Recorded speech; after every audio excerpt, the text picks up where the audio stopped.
Diana Pena, a radiant Pama, the patch, Menewa. Oh, yeah, my man. Yet, I say,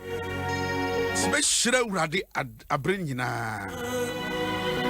Nana, ye woman, no day, and I pay. Fasida me urade fan nasiama no ana eye enwo no mu da dana se oto fom na urade pagya wo e nyina ya na yesi yekoda ba akoda ihuru bra nanum woda na wada ubehu ana wasore ana ya ma deda wo ha ne nyane wo sorry ana kai se emesun da ye bi no ansori ana oyendei ansori ana yendei anye da yesu bi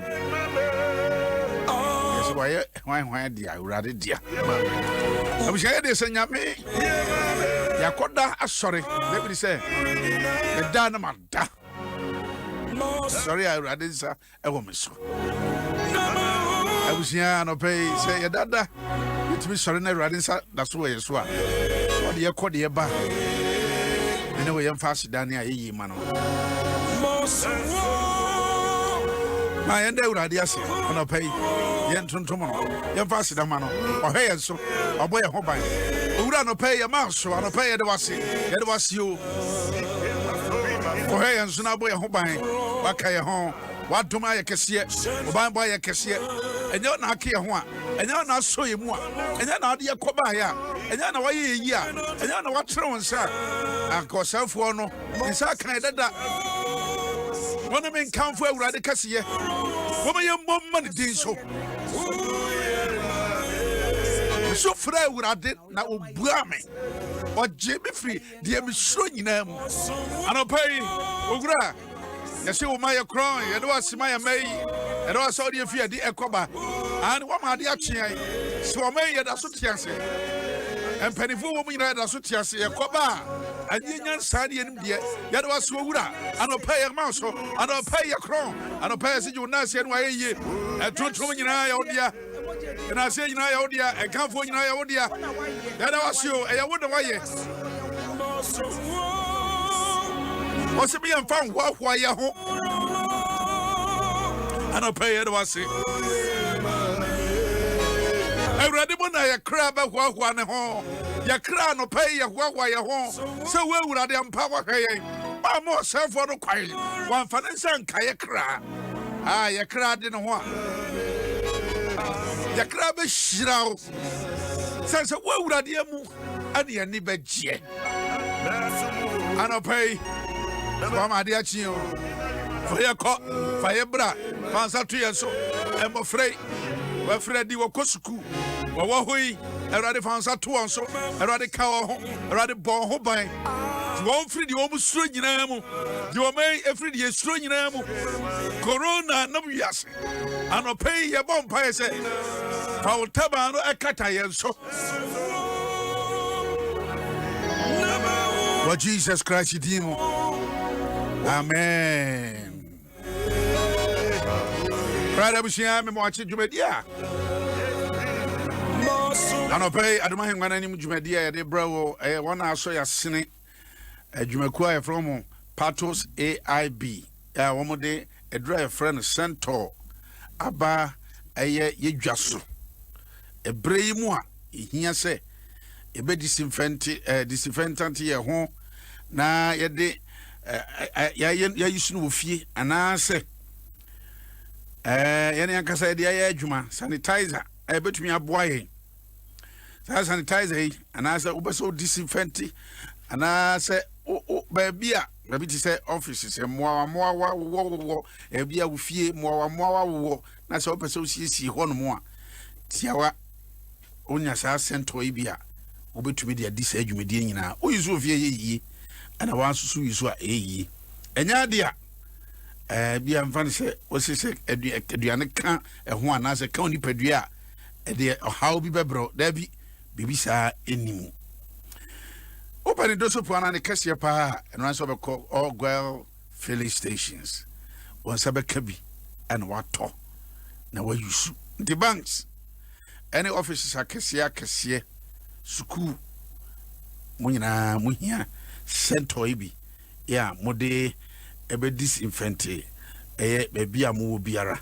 na tumi aboa yi mo nyina afiri ho to bia na da abo wana se amu bi kaw wo mo wi wa ko sore no mo nti entati umba bi umfiri ohia center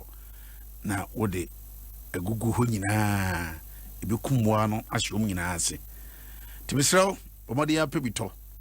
wodumi afre e was 054 341 0136 054 341 0136 ofre no a dwumadi bia opese umudi edema obia no upen bebre bi mu a obenya bi enti pacho omode ya go filling station nyina no obenya bi ewo ho so go filling station se ben ko no ma obenya bi ewo ho nyamishiro wo na wo mota dwumadi achi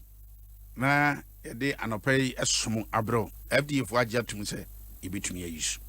wo mu de omunya agye tum a bia no otumi yisu e ma ne yi Adom 106.3 FM ebusia ebraso zemene itie urade nyankopon asem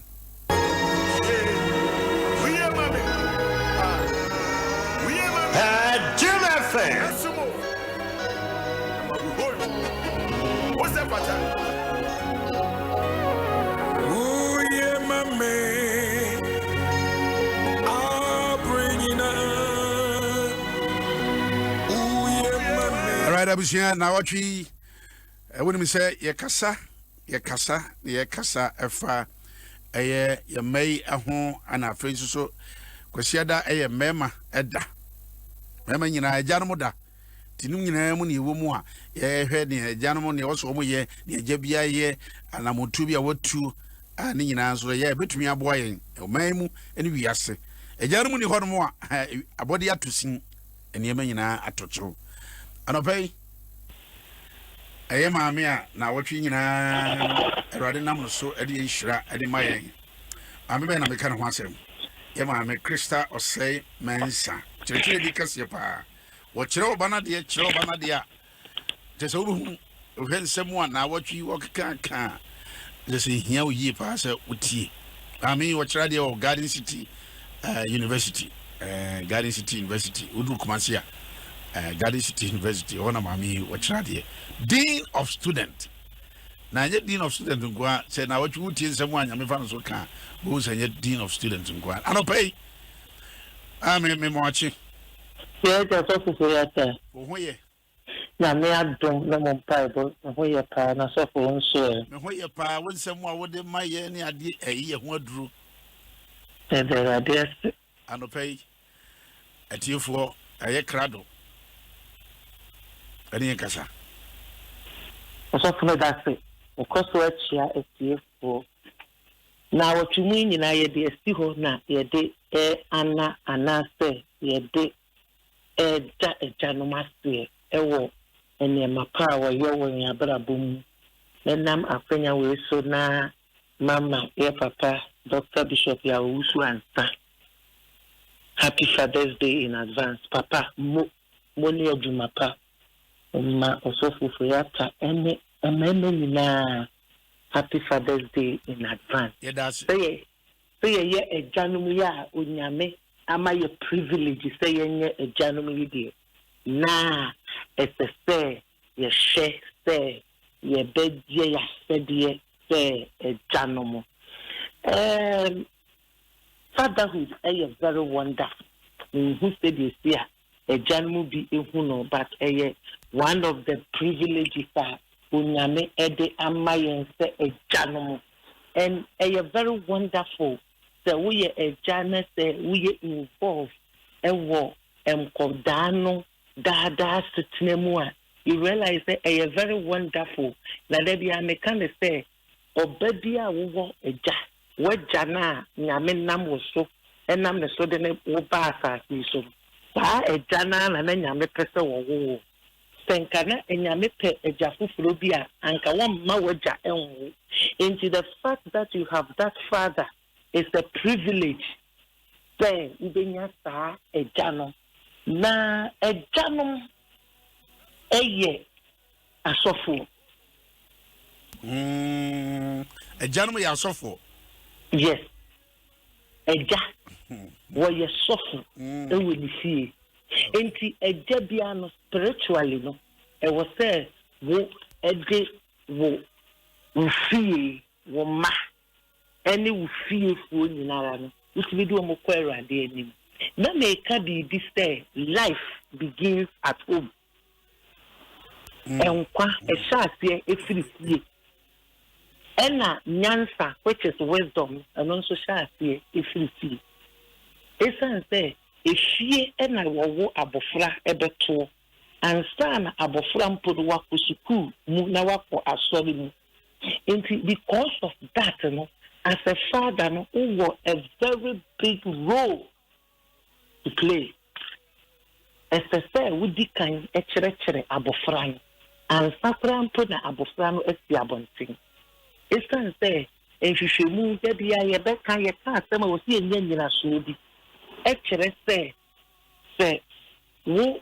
yɛ agya na sɛ woka mmɔfra no ɛfoa ɛba wo ho a ɛma mmɔfra no self-confidence no ɛne wɔn self-esteem no ɛyɛ very high. Wɔn nya a sense of security because wo agya no onyame koraa ayɛ wo sɛ woyɛ protector, woyɛ bambɔfoɔ ɛwɔ fie no mu. Ɛyɛ agya ɛna ɛbɔ mmɔfra no ɛho ban. And you have a role to play as a father. And a role no as a father no and yesterday we sika nkoa. So we sika no e wo fie. Say yen fanhwe fie, yen fanhwe fie, ye ba say aduane say esipono so emofra nya bibia dia. Except wo san so nya mre na wo ma wo mu that emotional support na emofra no ehia as a father. And ena baby and baby no eyana enam se ejanom ene ye maame no mu deali minti no ema yen mofra no yenhu eja no ayonkofa ewo yen yabrabo no so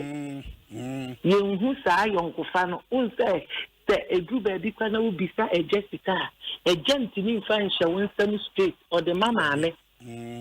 nti da bia no yen no ye wo adwene bi se ye maame mu payasem ye maame mu na ehwe yen enti na agya no aba be absentee father ewo emofra na brabo mu ifio adanu papa ka sem bi kire me se o se wo ma na so munyini a o ba be ye hoho kwan bi so na ya no kra na ya no kra kire se unse edu baby a agya no se ye wo mofra no efiti wo nkola abremu a wo mani sunya ntete ye na unse eya na ye wo ma brabo ni mu na afi mofra ni nyini na wo mani su etete wo mu na wo mu hu ne ye wo mu hu ne wo be me ne de o meme no afi na agya no ye twe ho enya se eye boapayo bi ne ye de twe ho unse edu baby a ya fa ne se enanom na wo se tete mofra no enti no ye te ho na ayese ye de ye hye akire emre du se ejanom nso so ebeba wanim because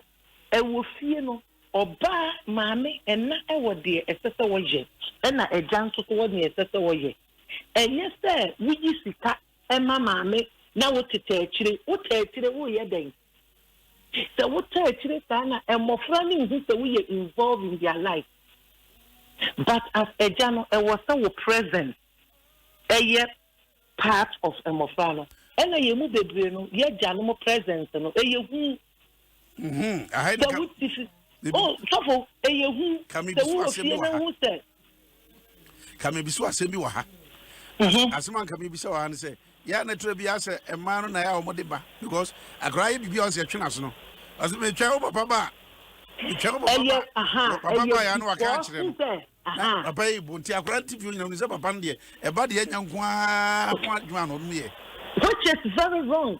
because ejano e ba de nya no a enatwe aso eja twe aso but se wo ena no wo di ehu no hye mofra ni mu a ase o mu hu eja na o mu dwane efie bi wo ho a eja bo aben ayeko bie na abeba na nkura nyina obi a pretend se wada obi ada prekope obi ada ye be fra obi eda essence obi astro but any say yes sir and also for you because of the fact to say na a gentleman feel say yes stadium of funny or some brain yes or some sweat yes na me de sham of very important and necessary name emotionally no so for that anything how enti no enye eja enam se wo pebiri abafie enti no anoka wo kwa amofra nhu enwumere wo ba amofra nhu 7 days ni nyina no any 24 hours ni nyina obi enhu the eyesana your impact in the children's life no eyeketu adi isa eno no na ma ye ma no you capitalize on it say G and some na bore so a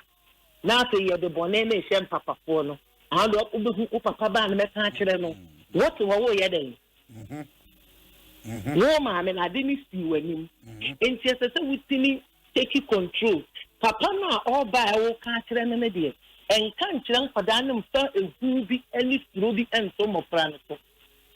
eye den a won agya no enti wo beka bi akire no but enye mofra na nim na wo ma na hu se mo papa de woni wotimi ya na se wo twe aba abo mo enye eja role no so obetwe aba abo mofra just eja discipline nkoda se de enan so discipline nkola no oh but ye ya na fa for yes eja de wo mu ntimi number but eja do ye mapa and eja for me remo eja no mo enye weakness so what kire wo ba wa wo no say wo dona eno ema wo eja no eso nti eye assurance bi a wo de ma abofra no e wo abofra no abrabo mu wo ka kire abofra no say me wo ho ma wo I will be there for you enti no yenya isa yesete ye yisika na ma me fo no e na yesete yenyina yesu say wo papa da fra wa no wa ye bibi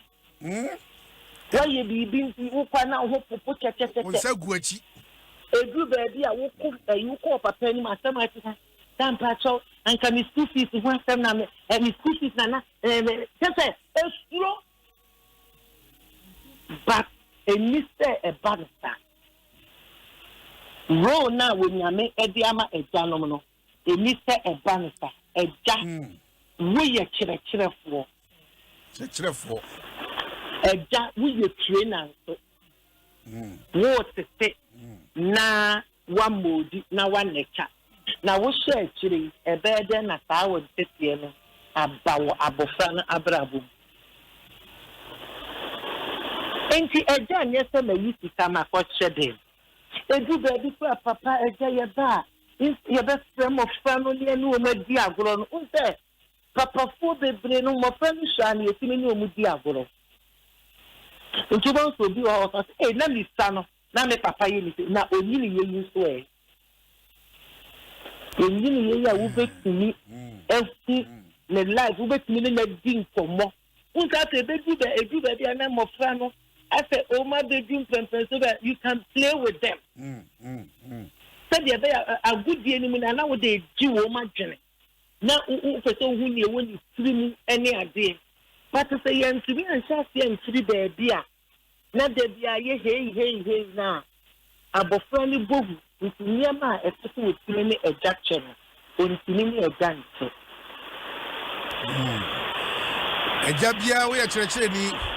ejabia no we wotete wo ma wo kasa kire wo mu exactly and you also bomodiana ofa enra de ya ye de be so anu papa de ba ye de so ani Genesis chapter 9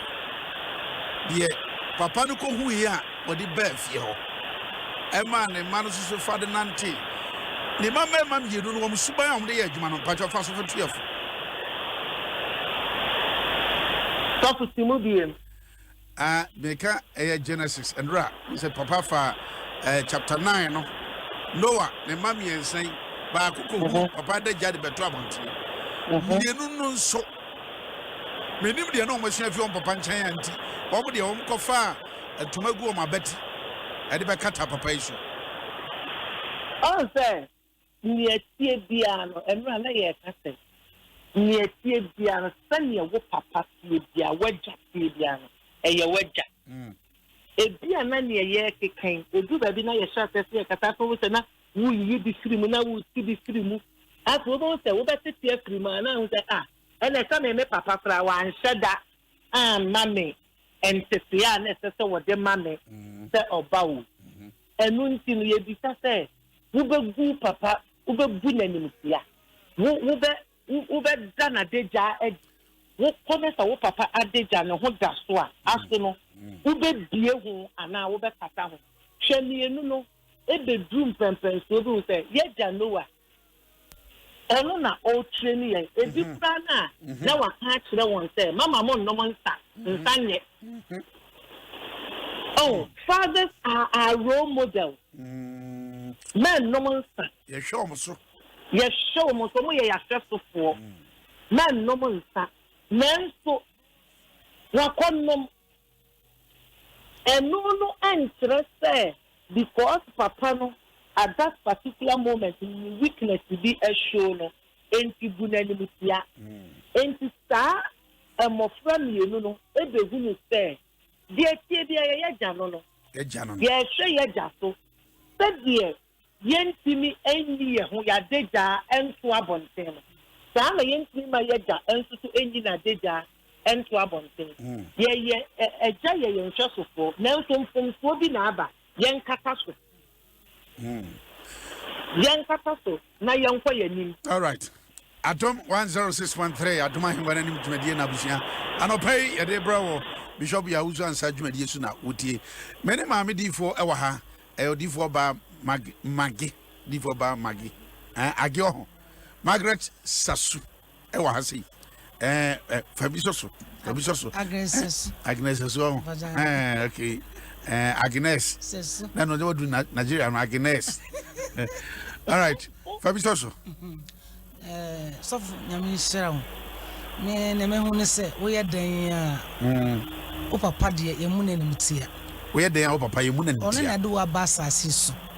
senyo no na nyame fa no so do ba asase so a ka wo ni wiase and so far so do wa ba asase so de ebuo kwan so de se den wo de ma no enyo no abagyaje no wan hwe wi a wo de wasede no ese wo ye den wo ye ma no wo de buo e ma no kata na chi dinini hwa no obi hwe no obi hu a mani hu se o papa de wo ye ni ye e bi kura na papa no ehwe na anhya da anwie pa ye bia ba mamanfo hu se wa hwe o papa na gajuo ne de Ewrade na Ewrade na nsam na wo sa enti wo wasede ne se o papa o so kata na chi enyi ni ma mamanfo anya dan ensopa no mamanfo enya nyonyam wo papa enim batem ho no yo so wo di pia bontia na ombeka wan fa pia bontia obi ahu enti media so for me yi se papa bia no wo yo ba wasede ne se o so papa eden wo di ani die ma wo papa ema no Adam 106.3 abusia adwan ngwana nim dwumadie na ye de bro ano pay yesua de papa omo ni etire no butrefo no omo ni tire no se yetwa mutu twene ya mfa obuo ni dia ma omo abraba na aba wiye no ma fa bortoa maye na ene ye mompa kakra mfa ma the fathers na cause omo ye kyerɛkyerɛfo agya no bi mfa nya adwuma omo ya hwese ye hwe omo si omo mfa nya adwuma ebi mo so train ye omo mfa nya adwuma agya no bi somehow if ye no bi atu to form atu sin mama kan ina ba to amaye na ye mompa ye kakra mfa ma agya no Sofo mami who say wo hwɛ saa atworo na wo say verse 23 no wo say na emofra no ekɔ wo machi wo mu di wo machi mpo ene kɔye ekɔ kaka papa no agya no wo de won achi ena ekɔye esanse na won pese wo mbehu the father's weakness na omo pese wo mbehu the weakness mpo enti no wo mu di wo machi ene kɔye ejebia no woye etire woye sofo woye kyerɛkyerɛ ni woye titini ana eja nso ankasa no oja ena omobua ye ma ye develop your talent develop your talent yes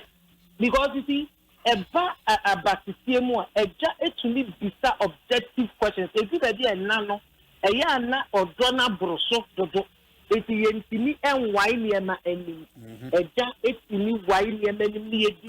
for chire omo di ekwa akire ema ase wuhu wo daache wuhu wo daache wo fini wachi me a me can de summarize ama yagina so abompa ye ne say wo papa wo ye role model se ne mre yo bi anani simple bi eba ewo mre bi mu a aya kowachi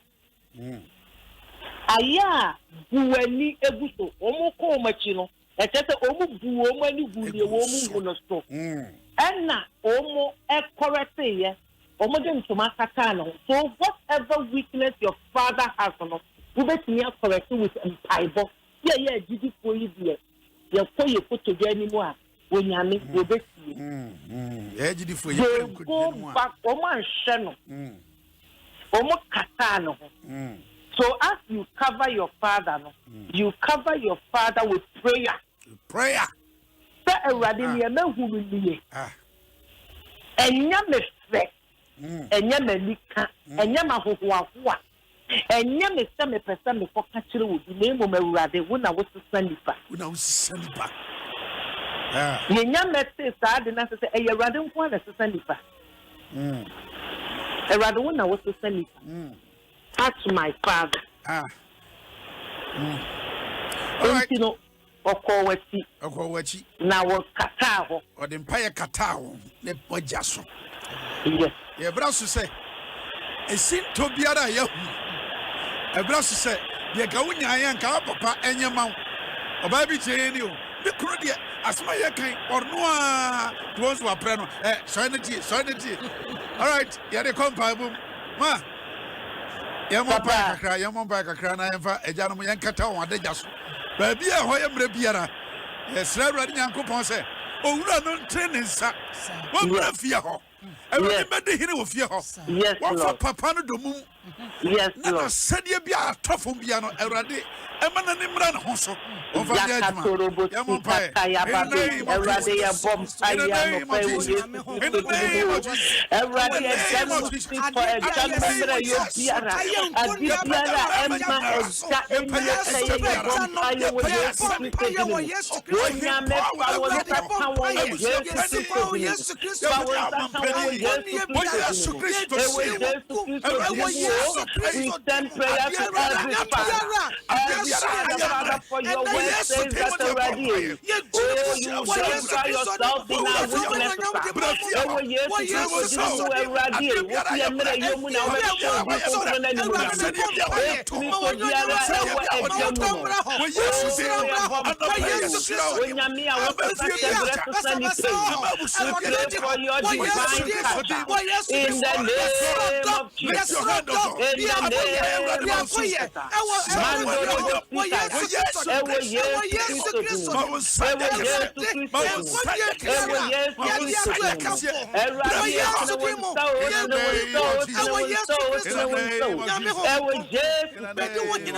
in the name of Jesus. In the name of Jesus. In the name of Jesus. In the name of Jesus. I hear you, baby. But what do you trust? Or baby trust? I'm afraid to trust. I was never trust. But my na Ebrasu. What to me in I would Diano parents say that was. And rather what some so mirror woman I will be saying any munyam. Your mirror woman I will rather be saying any munyam. And rather the one yanya or when for a year. Na the one since one near within a quack. Everybody me peja a jebia bawen. Peja a jebia bawen you everybody need to be a nunti ama mofra ebu a gentleman. Ya bomb pile with yes. Everybody found such hours. Everybody ma when you bra one set a gentleman. Not to be a emfa anymore. Yamushe, and spend crying, and one man. no wo onyame ankasa wo na mutiri mu poso e de won sa account we pray for divine touch Divine we Jesus Eradi a wo ye sebress Jesus Eradi a wo kan na wo sanso a ejina no e peja eja bia ba wani se won mrezo ma won ma enfan chewon na won kosto mom pade ma won na won kan chew Eradi se fa won saka won sa na yenso ye ka se fa won saka eja bia la se de be ya obetumi afa won eja tumi no edis won we sie no e wo Jesus Christ no amen amen ma yeshira nyame shira papa talking amen shira o chire no ho ade o chire ne ba so wa chire all right amen shira am shira kan sa chemu shia fo nyina ana yimre be shia amen ye be shia so amen ka ho papa amen ka bishop ya usan sa yo pa es ma fino pa okay obete all right abushia e bia da ekoso nya ne pitri na tie saa nsem we sei wonya no ba bia ka adom ahengwana no dwumadie abushia wona eso yasene ma yɛ de dwumadie we sei ebrɛw anopai patos aib a wɔmode dra ana disinfectant ana sanitizer your friend Sento abedwaso ufie ubetumi ayisu wankura so onam ukura ba bia ukubia opening kituam na kese mu nyina ubenya bi na wode anante efie so so wotumi ayisu bi adwumaku akese ebese ba bi tise mall auditoriums ne banks schools and hostels studios disahai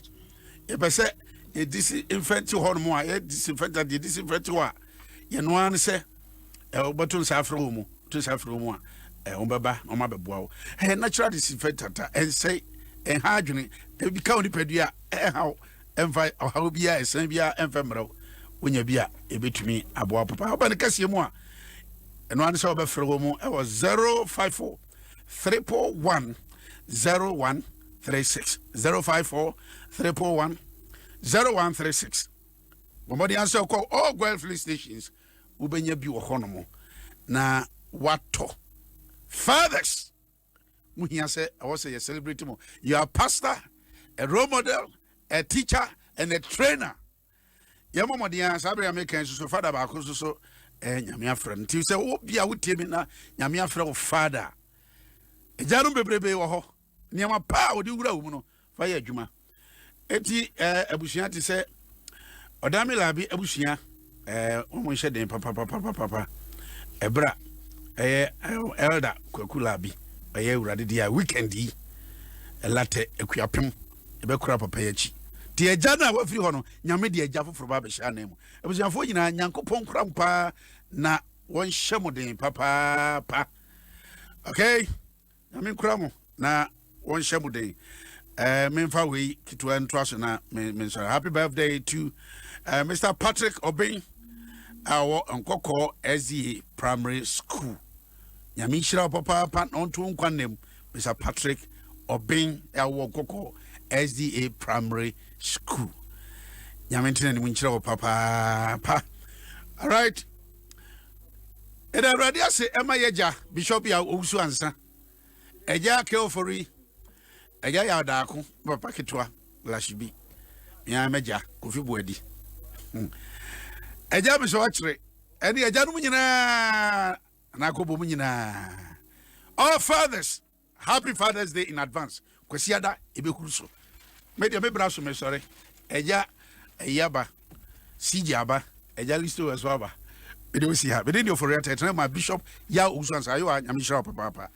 we see her say bye bye